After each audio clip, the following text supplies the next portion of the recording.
Alright class, this is my speech 181 final exam. Question 7 asks, uh, question 1 asks, how can you tell when someone is listening to you? The way you can tell someone's listening to you is if they make eye contact or either non-verbally or verbally um, respond to you. And how does it make you feel when they're not listening to you? Frustrated and also irritated. Describe in detail a time when you felt like you weren't being listened to when you're saying something very important. This goes back to Kozo Sushi. Um, I worked there a couple of years ago, and I was assigned to teach my coworker how to close the register. And I went over first, count the coins, and then the dollar bills after. And I specifically told him to put away $250 in the black bag because that's a startup cash, and you don't want to include the startup cash uh, in the total sales because you don't count that. And that's exactly what he did wrong. Was he totaled everything up, including the startup cash, and he ended up being like $256 over. And I knew it was gonna happen because when I was telling him this, he was just going ahead of my instruction, and he totally forgot the step, and I saw it. So I just went to the back, um, and because he was so like set on his ways, I just went to the back and I let him come to me when he finally realized that he made a mistake, and it actually improved our relationship because he started respecting what I said more, and whenever he needed help, he came to me, and he became a better worker because he was humble, and it didn't affect my motivation to tell him or any coworker important things in the future because we work as a team, and if you know something important, it should be said to everybody that you're working with. Chapter 8 says, describe an interpersonal relationship that is terminated. Um, okay, I was 17 years old. I met this guy that would always like to ditch school with me. So what we do is we work on our cars. I remember specifically putting tint on my car, and we bought it from Walmart. And I remember making a lot of mistakes doing that, but it was really fun. And that's when our relationship was escalating, and it started de-escalating when we went out on the weekends, and we came home at 5 o'clock in the morning, and I had a curfew, so I would get grounded every time he would come home late. And after a while, I started feeling like a burden, so I stopped calling him. And slowly, he stopped calling me, and he went to the mainland a little while after, and that was when our relationship completely terminated. Please use nonverbal and verbal communication to demonstrate two disconfirming responses according to the textbook. Okay, the two I'm going to choose is irrelevant responses and incongruous responses. Starting off with irrelevant responses. Uh, the definition of that is a comment unrelated to what the other person has just said. Examples would include how was work today? I'm typing a paper right now. Can we talk about it later? Notice how my response was completely irrelevant to the question, how was work today? An example of an incongruous response uh, would be, well, an incongruous response, by the way, is a message that contains, it's two messages that contain or that seem to deny or contradict each other. And an example of that would be, uh, can you fit the laundry? Yeah, sure I will. Just wait.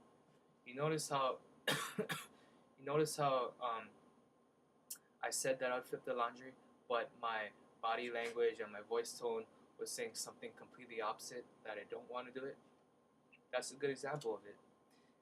And next it says, please give a specific example how the use of disconfirming messages has affected communication in one of your interpersonal relationships. Okay, me and my dad, we go golfing every month or twice a month. In fact, we just went to Coral Creek, a very nice golf course in Neva Beach, and I was giving him instruction because he was so frustrated and he couldn't hit the ball. I told him, grip it more firm, and try to turn your shoulder more. But when I gave him instruction, he just got mad because he was so frustrated, and he says, "I don't care. I don't need to do it. I'm shooting bad anyway."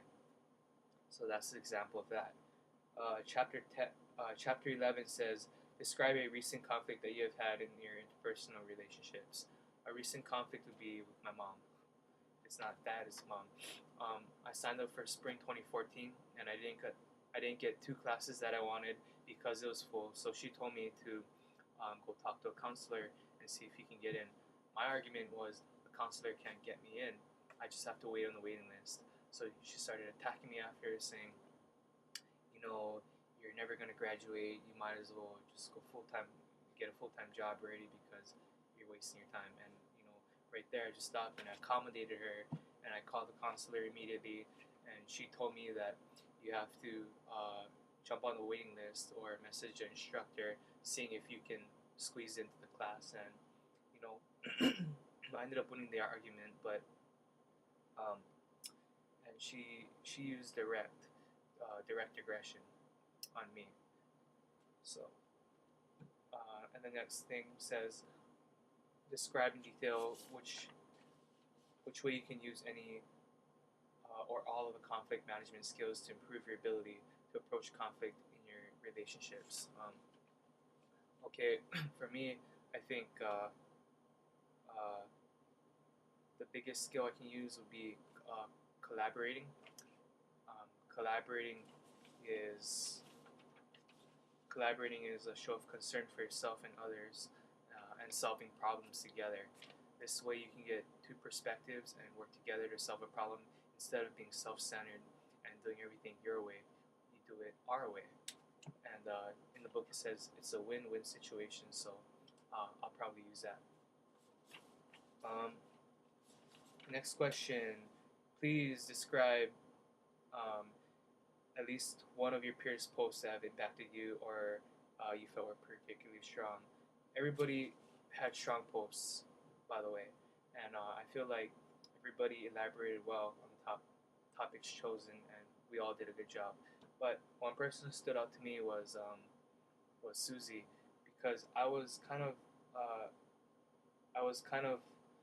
looking for an example because I didn't know whether my final exam was up to par. So I went under the discussion under midterm, and I found she was the only final that I could review. So I reviewed, I watched her video, and what I learned was she always states a question, and then she follows it up with a response, and that's what I think made her style particularly strong, and